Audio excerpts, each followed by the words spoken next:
복음과 율법이라는 제목으로 하나님 말씀 전하겠습니다. 복음과 율법. 자, 지난주에 우리는 예루살렘에서 초대교회의 가장 중요한 교리회의가 왜 열렸는지를 살펴보았습니다. 예루살렘의 구약의 율법들을 다 그대로 지키면서, 그리고 예수님도 더불어 믿으면 구원을 받는다. 둘 다 해야 구원을 받는다. 그것이 참된 믿음이다. 라고 주장하는 한 분파가 있었습니다. 그들은 아마도 사도행전 6장에 보면 허다한 제사장의 무리도 이 도에 복종하니라 라는 말씀을 보아서 원래 제사장, 구약의 바리새인들, 그 율법을 지켜서 구원을 받는다라고 믿는 사람들이었던 것 같습니다. 그러니까 율법주의자들이 예수님을 믿었는데 그 율법의 목적이 예수님이었고 예수님의 십자가로 율법이 다 이루어졌다라는 사실을 깨닫지 못한 채 율법과 믿음이 구원받는 길이다라고 주장했던 것입니다. 근데 그들이 아주 인간적으로는 대단했습니다. 철저하게 11조를 하고 또 날을 정하여 아주 빠지지 않고 금식하고, 그리고 하루에 몇 번씩 정해진 시간마다 기도를 하고 이러니까 일반 사람들 눈에는 대단하게 보인 거죠. 그러니까 결코 만만히 여길 수가 없었습니다. 그들에 비하면 예수님의 제자들 출신인 베드로나 이런 사람들은 소위 말하는 스펙이 딸렸습니다. 사회적인 스펙이 딸려서 인간적으로 그들보다 훨씬 더 우세한 면이 없는 거예요. 그 인간의 배경으로 보면. 근데 보통 사람들 눈에는 그들에게 지금 복음이 없지만, 인간의 열심이 있을 뿐이지 복음이 없지만, 근데 워낙에 11조를 잘해요. 주일 성수를 잘해, 주일 성수 철저해요. 금식도 아주 열심히 잘해요. 이러니까 그들을 만만히 볼 수가 없고 이길 수가 없었던 거죠. 지금도 이런 현상이 있습니다.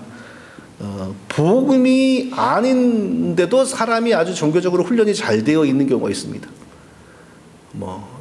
이전에 다른 종교에서 새벽마다 그 치성을 드렸던 사람들이 예수님 믿으면 새벽기도 하는 건 일도 아니죠. 그리고 아주 기가 막히게 잘합니다. 복음으로 마음이 새로워지지 않았으면서도 이런 그 열심으로 기가 막히게 그냥 11조도 하고 주일성수도 잘하고 이러니까 무슨 그 사람들이 하는 말이 옳지 않아도 무슨 말을 하려고 하면 무슨 말이 나오냐면 저 사람들 하는 거 반만이라도 하면서 좀 해봐라 이렇게 되거든요. 저 사람들이 하고 있는 저 열심과 저 철저한 그 종교 생활을 너는 반도 못하면서 그렇지 않아 이러면 또 할 말이 없어져요.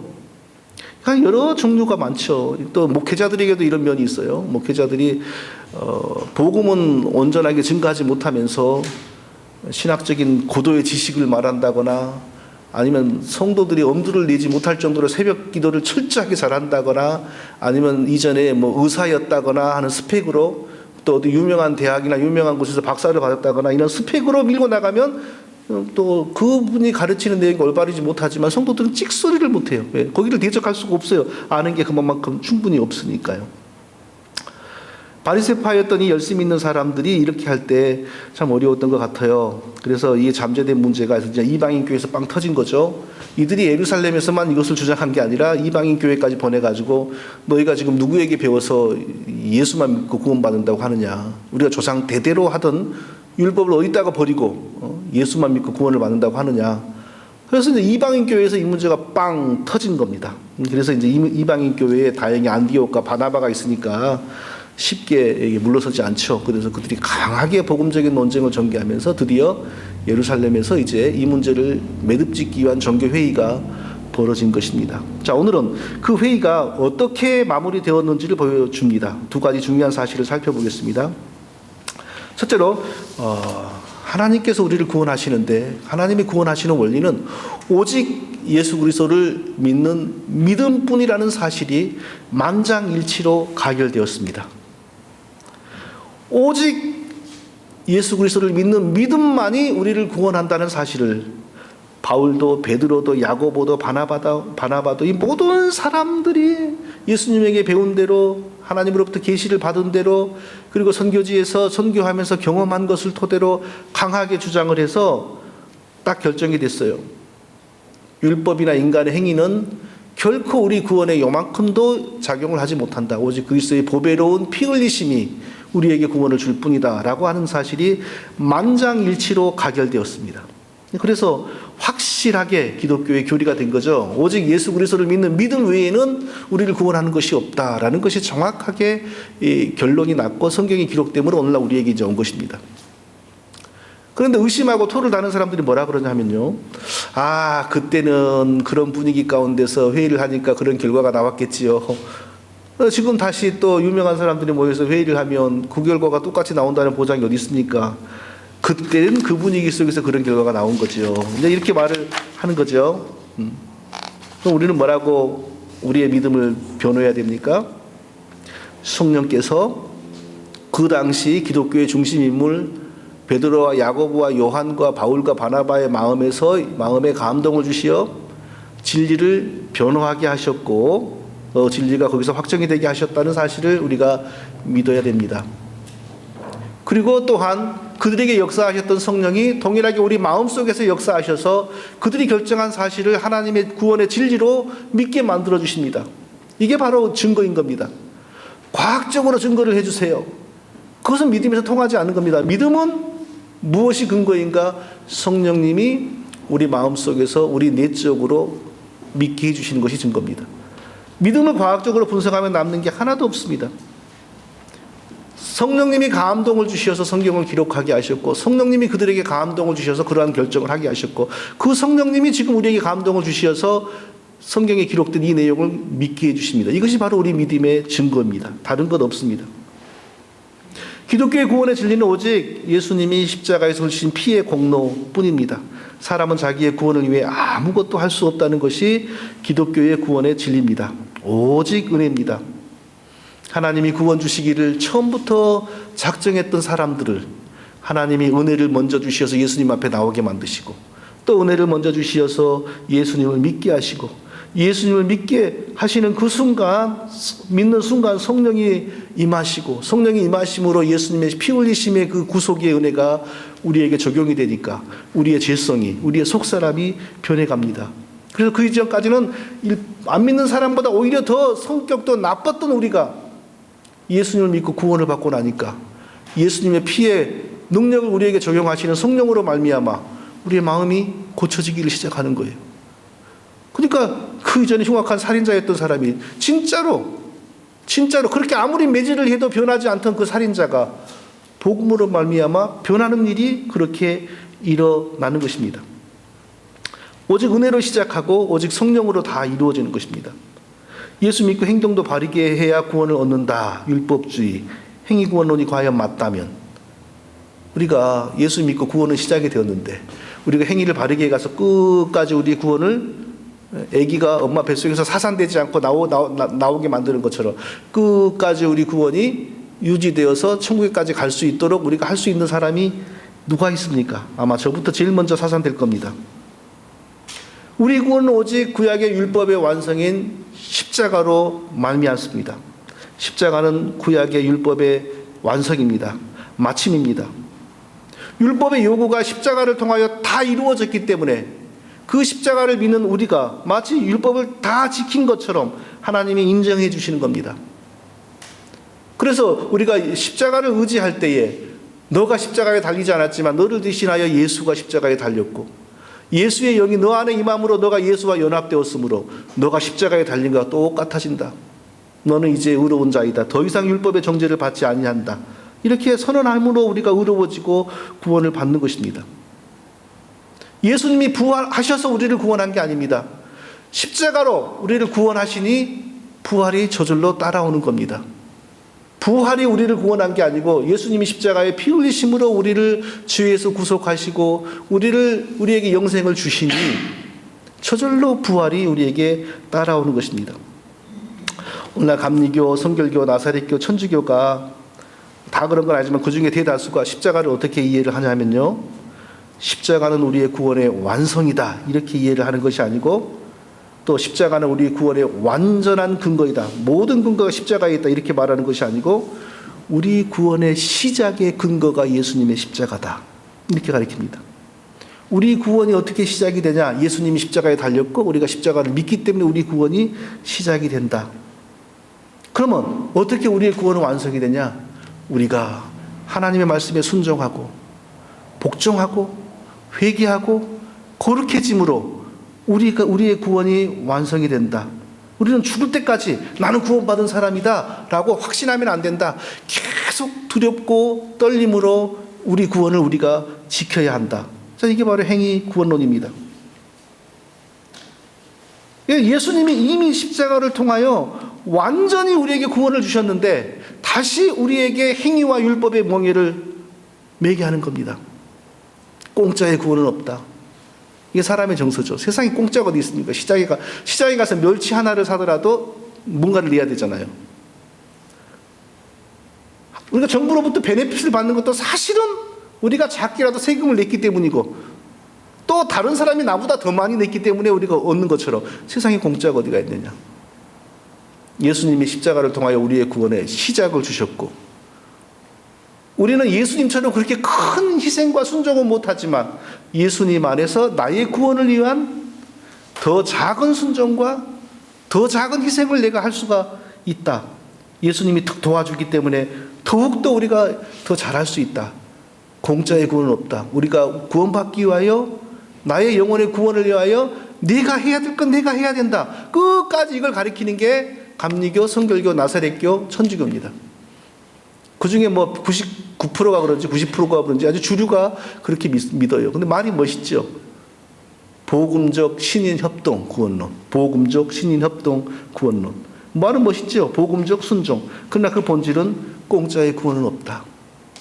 예수님이 십자가에 달려서 우리의 구원을 열어주셨고 나머지는 네가 해야 된다. 네가 회개해야 되고 네가 성화돼야 되고 네가 거룩해져야 되고 그래야만 너의 구원이 지켜지고 너가 유지해 가는 것이다. 그러나 사도들이 뭐라고 결정했습니까? 이방인들에게 우리와 저희가 동일하게 주 예수의 은혜로 구원받는 줄을 믿노라. 사도행전 15장 11절 우리가 저희와 동일하게 주 예수의 은혜로 구원받는 줄을 믿노라. 행위로 구원받는 것이 아니고 오직 주 예수의 은혜, 십자가의 은혜, 예수님을 믿음으로 구원받는 줄을 믿노라. 네. 결코 예수님이 구원을 시작해 주셨고 우리가 우리 행위와 거룩과 성화와 회개로 구원을 완성한다라는 그런 것은 하나님의 복음이 아니라고 결론을 지은 것입니다. 오직 예수님의 은혜로 구원을 얻는다는 사실을 분명하게 확증을 했습니다. 그런데 이제 논란이 되는 게 바로 그 다음입니다. 거기서 딱 끝내는 게 아니라 그래도 이방인들에게 이 몇 가지는 당부하자라고 하면서 뭐라고 그랬냐면 우상의 제물과 피와 목매어 죽인 것과 음행을 멀리 할지니라. 이에 상가면 잘 되리라. 예수 그리스도의 은혜만으로 구원이 완성된다는 사실을 만장일치로 가결해 놓고 나서 한마디를 붙였는데 우상의 제물을 먹지 말고 피를 먹지 말고 음행을 먹지 말고 음행을 하지 말고 목매어 달아서 죽인 짐승고기를 먹지 않으면 잘 될 것이다. 이렇게 당부를 한 거예요. 그럼 이게 지금 어려워요. 이게 어려워요. 그래서 지금 어떤 주장을 하는 사람들이 있냐면은 그런데 복음으로 예수님 믿고 구원받는 것은 맞는 건데 그렇지만 신약시대도 몇 가지 율법은 있다. 이걸 지켜야 된다. 그러면서 이 얘기를 하는 거예요. 우상에게 드려진 제물, 제사 음식 먹지 말고 목매달아 죽인 짐승고기는 먹지 말아야 되고 피를 먹지 선지국 같은 건 피를 먹지 말아야 되고 음행을 멀리 해야지 그래도 구원을 계속 지킬 수 있다. 이렇게 이제 해석을 하는 겁니다. 어떤 사람은 여기다 하나를 더 붙입니다. 돼지고기를 붙입니다. 다른 고기는 다 먹어도 돼지고기는 먹으면 안 된다. 이렇게 주장하는 사람들이 있어요. 그런데요, 성경을 가만히 보면요, 이 내용과 또 다른 내용은 완전히 상충됩니다. 자, 바울이 고린도 교회 신자들에게 고린도에 거대한 우상 신전이 있고 고린도 시장에 유통되는 대부분의 고기는 먼저 우상에게 드려지고 난 다음에 나온 고기들이거든요. 그래서 그 우상에게 바쳐졌던 고기를 먹어야 되느냐 안 먹어야 되느냐 이제 이것을 바울이 가리키는데 바울의 결론은 뭐였냐면 하나님 앞에서 우상이나 귀신이라고 하는 존재는 인정받지를 못한다. 그것들이 있긴 있을지라도 만물을 창조하시고 지배하시고 다스리는 하나님 앞에서는 그 존재가 아무것도 인정받지를 못한다. 그러니까 너희들이 우상에게 드려진 한국식으로 말하면 제사상에 올려진 전이나 고기나 이런 거, 이 모든 걸 지으시고 다스리는 분이 하나님이기 때문에 뭐 다른 귀신이건 뭐건 간에 그것은 하나님 앞에서는 존재를 인정받지를 못하는 거니까 하나님이 만물의 주관자라는 사실을 믿는 담대한 믿음이 있으면 먹어도 된다, 이렇게 가르쳤어요. 먹어도 된다, 너희들이 그 믿음이 있다면. 그런데 그런 믿음을 이해하지 못하는 초신자들, 아이고 어떻게 귀신에게 바쳐진 음식을 먹을까, 저거 더러운 음식인데, 이렇게 생각하는 사람들이 있다면 그들 앞에서는 절대 먹지 마라. 그들 앞에서는 절대 먹지 마라. 왜냐하면 그들이 그것 때문에 그걸 이해를 못하고 그 더러운 음식을 어떻게 먹나 하면서 그들이 시험을 들고 마음의 상처를 받으니까 절대 먹지 마라. 그런 측면에서 나는 고기를 입에도 안 되겠다. 바울이 그런 겁니다. 이게 진리거든요. 그런데 왜 여기서는 그러면은 우상에게 바쳐진 짐승이나 고기는 먹지 마라 그러겠습니까? 절대적으로 이거 하면은 구원받지 못한다라는 뜻으로 한 말은 전혀 아니었다는 것을 우리가 알 수 있죠. 음행을 멀리하라. 아니, 구약이건 신약이건 우리 하나님의 자녀들이 음행을 좋아하면 되고 음행을 즐기면 되겠습니까? 또 우리가 우리 힘으로 음행을 멀리한다고 멀리하려고 노력하면 과연 얼마나 우리가 정확하게 완전하게 멀리할 수 있겠습니까? 이런 말들은 구원의 진리로서 주어진 말이 아니라 당시의 그 세계적인 문화적인 그 상황 속에서 믿음의 덕을 선전하고 믿는 사람들이 복음을 증거하기에 걸리적거리는, 특별히 문제가 되는 그런 것들에 연루되지 말고 또 그리스도인의 덕을 해치는 일을 하지 않았으면 좋겠다. 아마 이때 당시에 그 우상 제물이라든지 핏제만 먹는 거라든지 이런 게 많이 사회적으로나 여러 가지에서 굉장히 복음에 많이 장애가 됐던 모양이죠. 오늘날 우리도 마찬가지죠. 우리가 짐승을 외국 사람들은 한국이 개고기 먹는 것만 갖고도 이번에 그 동계올림픽에서 네덜란드 선수가 개고기 먹는 한국 사람 어쩌고 저쩌고 비하를 해가지고 또 문제가 되지 않았습니까? 개고기 먹는 것도 그런데 옛날에는 어떻게 했습니까? 개를 시장에서 사람들 다 지나다니는데 기둥에 매달아가지고 목 매달아 죽이고, 목 매달아만 죽입니까? 또 때려 죽여야 맛이 있다고 막 죽을 때까지 때리잖아요. 그런 게 얼마나 잔인합니까? 그게 복음의 구원의 문제가 아니라 그런 행위를 할 때, 믿는 사람들이 그런 행위를 할 때 그들이 전하고 그들이 믿는 하나님이 어떻게 아름답게 선전되겠어요? 그런 차원에서 복음의 향기와 그리스도인의 덕과 하나님의 은혜가 왜곡되지 않게 하라는 차원에서 했던 말로 우리가 이해를 할 수 있는 것입니다. 오직 그리스도의 복음으로만 구원받습니다. 복음 외에도 구원에 영향을 미치는 몇 가지 율법이 있다라고 한 말이 전혀 아닙니다. 그리고 지금은 구원을 위해서 율법을 지키는 시대가 전혀 아닙니다. 옛날에는 율법을 지키지 않으면 무서운 결과가 주어지기 때문에 무서워서 율법을 지켰습니다. 그러나 절대 지금은 그리스도인들이 이 율법을 지키지 않으면 하나님이 나를 벌 줄 거야. 우리 동네 제사장이 와서 나를 잡아다가 때릴 거야. 이런 것 때문에 율법을 지키는 시대가 아닙니다. 그렇다고 해서 율법이 다 없어진 것도 아닙니다. 그럼 우리 구원받은 우리의 삶과 우리의 신앙과 예전에 하나님 주신 율법은 어떤 관계일까요? 성령이 우리 안에 거하시면서 우리 속에 있는 죄성을 성령님이 예수님의 피로 고치시니 우리의 마음이 온전하게 변하지 않습니까? 우리 마음이 서서히 건강해지고 온전해지고 성경적으로 변하면 자연히 따라오는 게 뭐냐? 율법에서 하지 말라고 했던 일들이 저절로 싫어지는 거예요. 내가 어떤 병에 걸려있을 때 그 병의 증상이 나타나잖아요. 근데 그 병이 치료되면 그 병의 증상이 안 나타납니다. 성령님이 우리의 죄성을, 우리 죄악된 마음을 치료하면 그 율법에서 하지 말라고 했던 모든 일들이 그 죄악에 걸린 사람들에게서 나타나는 증상이거든요. 율법을 너 이거 하지 마라, 저거 하지 마라, 이거 하지 마라, 저거 하지 마라. 그것을 하나님이 왜 하셨냐면 너는 죽을 병에, 너는 저주의 병에 걸려있는 상태다라고 하는 것을 가르쳐 주신 것이었습니다. 그러니까 이제는 예수님의 피를 우리에게 적용시키는 성령님이 우리 안에 거하시기 때문에 우리 마음이 그 병든 상태가 고쳐지는 겁니다. 병든 상태가 고쳐지면 자연히 어떤 일이 벌어집니까? 그 병의 증상이 사라지는 겁니다. 우리 마음이 온전해지고 우리가 성령으로 새 사람이 되면 차라리 율법에서 하지 말라고 했던 일들이 우리에게서 멀어져 가요. 이게 율법과 우리의 믿음, 우리의 신약의 그리스도인의 관계입니다. 지금 누가 너 구원받으려면 지금도 이런 율법을 지켜야 돼. 말이 안 되는 얘기입니다. 이걸 다르게 말하면 어떻습니까? 우리가 믿는다고 해도, 그런데 하나님이 율법에서 하지 말라고 했던 일마저도 우리가 지금 여전히 반복하고 살고 있다면 그것은 곧 우리 속에 그리스도의 피를 우리에게 적용시켜 주시는 성령님이 거하지 않는다는 증거입니다. 그냥 교회만 다니는 거죠. 교회 다닌다고 구원받는 거 아닙니다. 복음이 우리에게 임해야 되고, 성령이 복음을 우리에게 적용시키고 그리스도의 피를 우리에게 적용시키는 성령이 우리 안에 거하셔야 됩니다. 하나님의 영이 우리 안에 거하지 않으면 하나님의 자녀가 아닙니다. 하나님의 영이 거했을 때 나타나는 첫 번째 특징, 예수 그리스도를 사랑하고 예수 그리스도를 통하여 하나님을 높입니다. 그리고 두 번째 특징, 율법에서 하지 말라고 했던 죄악들이 완전히 떠나가지는 않을지라도 조금씩 멀어져 가는 겁니다. 그걸 볼 때 우리가 올바른 믿음을 배우고 성령을 받아서 하나님 백성이 되었구나 라는 사실을 알 수가 있는 것입니다.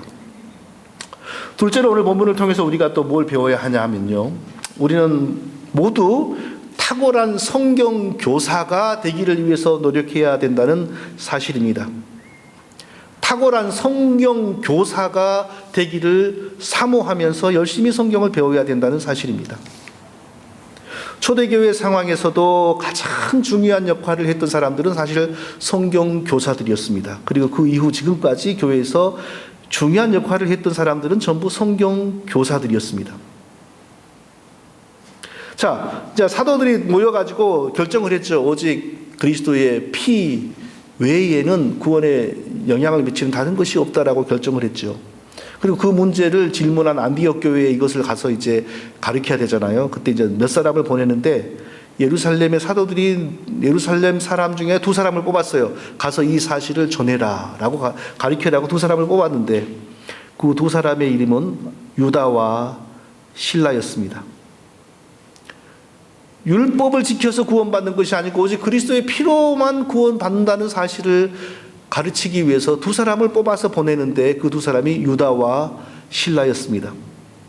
그런데 오늘 본문 32절을 보니까 유다와 실라는 어떤 사람이냐면요, 유다와 32절에 그렇게 나왔죠. 유다와 실라도 선지자라. 유다와 실라도 선지자라. 이 두 사람이 초대교회의 선지자였다. 선지자를 다르게 말하면 예언자였다. 그거거든요. 자, 우리가 여기서 유다와 실라가 선지자였다고 하는데 그럼 초대교회 선지자는 뭘 하는 사람이었을까 하는 것을 생각해 봐야 된다는 것입니다. 일반적으로 사람들은 초대교회 선지자, 초대교회 예언자는 사람이 알지 못하는 비밀을 하나님이 가르쳐 주시니까 그걸 사람에게 말을 하는 사람이었다. 그런 예언을 하는 사람이었다라고 생각을 합니다. 그런 예언이 몇 가지 있긴 있습니다. 아가보라고 하는 예언자가 뭘 예언했냐면 이제 조금 있으면 온 천하에 흉년이 들 거다라고 예언했는데 몇 년 뒤에 진짜 흉년이 들었습니다. 그리고 또 아가보는 바울이 이제 선교를 마치고 예루살렘으로 가니까 가지 마라. 하나님이 내게 알려주기를 너 가면은 자기 손을 이렇게 묶어서 보여주면서 이렇게 묶여가지고 너 감옥에 간다고 그랬다. 이렇게 비밀을 예언합니다. 근데도 바울은 그 말을 듣고서도 예루살렘으로 갑니다. 그러니까 그런 한두 가지만을 봐가지고 사람들은 초대교회 예언자, 이게 왜 중요하냐면요, 초대교회 예언자가 예언의 은사를 받은 사람이잖아요. 그 예언자들이 지금도 있다 이거예요. 그리고 그 예언자들이 지금도 그래서 활동을 하는데 예언을 한다. 그래가지고 마치 그 무속인들이 하는 저 많은 이사 애기 이런 예언을 하고 다니거든요. 그게 과연 기독교에서 용납이 되는 것인가라는 문제와 오늘 본문이 연관이 있는 겁니다. 초대교회 선지자 예언자들이 사람이 알 수 없는 비밀을 하나님께 받아가지고 예언한 것 한두 번 있습니다. 많지 않습니다. 그런데 그런 예언은 전부 다 이 교회가 세워지는 과정하고 상관이 있는 예언입니다. 온 천하에 흉년이 든다라고 하는 예언은 결국 예루살렘이 흉년 들어가지고 다 죽게 되니까 이방인 교회들이 헌금해가지고 도와주는 것으로 연결됩니다. 그리고 바울이 너 예루살렘에 가면 이렇게 잡혀서 끌려가고 죽게 된다라는 예언은 그 예언을 들으면서도 바울이 오히려 죽을 각오를 합니다. 내가 주 예수 그리스도의 복음을 위해서는 죽는 것도 내가 능히 각오한다. 그리고 성도들도 울면서 더 기도하게 됩니다. 그러니까 사람이 알지 못하는 비밀을 하나님께 받아서 예언하는 초대교회의 예언자들의 그 예언은 매우 사례가 적고 또 그 사례들도 전부 개인의 기둥이나 미래사가 아니라 교회가 세워지는 것과 관련이 있습니다. 그러니까 오늘날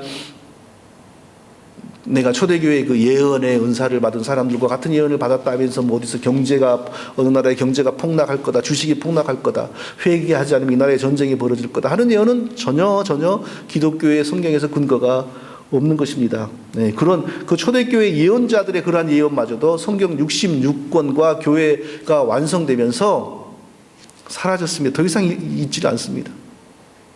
그러면 초대교회 그 예언자들, 예언의 은사를 받았던 예언자들이 주로 했던 대부분의 예언은 뭐였냐? 바로 복음의 원리. 오늘 본문이 나오지 않습니까? 예수 그리스도만을 믿음으로 구원을 얻는 것이다. 구약의 율법과 행위는 결국 예수 믿게 만드는 가르침이었다. 이것을 다른 사람은 아직 이해를 못하잖아요. 그런데 사도들 주변에 있던 유다와 실라는 벌써 딱 그 회의에 참석하고 이해를 한 거예요. 그렇구나. 그래서 이걸 가서 가르칠 적임자가 누구냐? 우리 사도들을 대표하여 가서 가르칠 수 있는 이 은사와 재능을 가진 사람이 누구냐? 선지자들이었거든요. 그러니까 유다와 실라 선지자를 보내서 안디옥 교회에 가서 너희들 교회에서 이러이러한 논란이 일어가지고 예수님만 믿으면 되냐? 아니면 예수님 믿으면서 행위도 바르게 하고 율법도 지켜야 되느냐? 이거 갖고 싸움이 벌어졌다고 하는데 이러이러한 것이다 라고 가르쳤던 것입니다. 이게 바로 초대교회 예언자들의 예언이, 대부분의 예언이 바로 이런 것이었어요. 하나님의 말씀을 더 먼저 이해하고 더 빨리 깨달아서 아직 이해하지 못하고 알지 못하는 사람들에게 가르쳐주는 예언이었어요. 그런데 이것을 제대로 알지 못하니까 오늘날에도 그 예언자들처럼 사람이 알지 못하는 비밀을 하나님께 받아가지고 예언하는 사람들이 있는 줄로 알고 그런 엉터리 예언을 믿다가 재산을 날리고 엉뚱한 부끄러움을 당하고 그런 일들이 계속 벌어지고 있습니다. 그 예언했던 사람들이 기본적으로는 다 성경을 가리키는 성경 교사들이었습니다. 탁월한 성경 교사들이었어요. 오늘날로 말하면 신구약을 기가 막히게 이해하고 신앙의 원리를 기가 막히게 설교를 잘하는 탁월한 설교자들이었던 거죠. 사람이 알지 못하는 걸 하나님으로부터 직접 받아가지고 뭘 가리키고 그런 예언이 아니었어요. 자, 우리가 오늘날 이제 이런 말씀을 우리가 잘 받아서 분별해야 됩니다. 우리가 어떻게 신앙생활을 해야 되는가? 절대 사람이 알지 못하는 것을 받아서 전하는 사람들을 쫓아다니면 안 된다는 것입니다. 우리 자신도 그런 걸 구하면 안 돼요. 사람이 알지 못하는 거, 신학교가 말하지 않는 거, 보통 목사들이 말하지 않는 거, 그런 것을 말하는 사람에게 쫓아간다. 패가 망신의 지름길입니다. 초대교회 예언자들은 그런 예언을 주로 하지 않았습니다. 그런 예언이 한두 번 있었지만 그런 예언도 신구약 66권으로 종결되었고 대부분의 예언은 구약과 신약을 예수 그리스도 중심으로 먼저 이해해서 먼저 깨달아서 가르쳤어요. 그러니까 바울이 그런 예언자들을 향하여 뭐라고 그랬냐면 만일 너희가 예언의 은사를 받았다면 믿음의 분수대로 해라. 믿음의 분수대로 해라 이 말이 뭡니까? 네가 잘 아는 것만 조심히 가르치고 모르는 것은 함부로 떠벌리지 마라 이 뜻 아닙니까? 하나님의 비밀을 가르쳐준 거라면 믿음의 분수가 어디가 있어요? 가르쳐준 대로 그냥 터트리고 발설해버리면 되잖아요. 그러나 초대교회 예언자들의 예언 대부분은 성경을 사도들로부터 또 성령의 특별한 그 조명의 은혜로 잘 깨달아서 그걸 깨닫지 못하는 사람들에게 가르쳐주는 것이었어요. 그래서 우리는 결코 예언을 구하는 자가 아니라 탁월한 성경 공부, 성경 인도자, 성경 교사들을 존경하고 따르는 교회가 되어야 됩니다. 저와 우리 모두가 이처럼 말씀을 잘 배우고 깨달아서 가르치기를 잘하는 탁월한 성경의 선생들이 될 수 있기를 예수님의 이름으로 축원드립니다. 거룩하신 아버지 하나님,